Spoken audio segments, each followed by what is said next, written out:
my grant to go study in Berlin because I was at a cocktail party and the dean of the school was there and he had seen me in a show and he says, "Oh, we got this grant. Why don't you apply for it?" You know what I mean? It was just sheer dumb luck.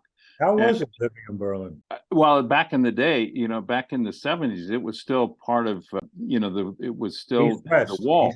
Yeah, yeah. And so Berlin was, it was still, Berlin itself was still part of the four powers, the United States, Great Britain, and France. Yeah. And then East Berlin was Russia, but it was still under the same governance as they had right after the Second World War. So the German government, the West, was pouring money in there. So we had opera theater. I was in the theater every night. It's concert hall, the theater, opera house.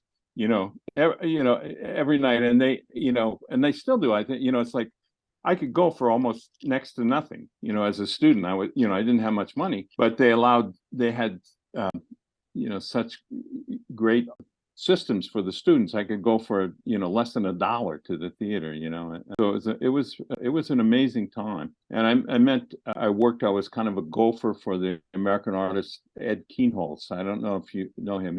Ed passed away, but he spent half a year in Berlin and half a year in his cabin in Idaho. But he was kind of a constructionist, very, very, very famous and successful in Europe.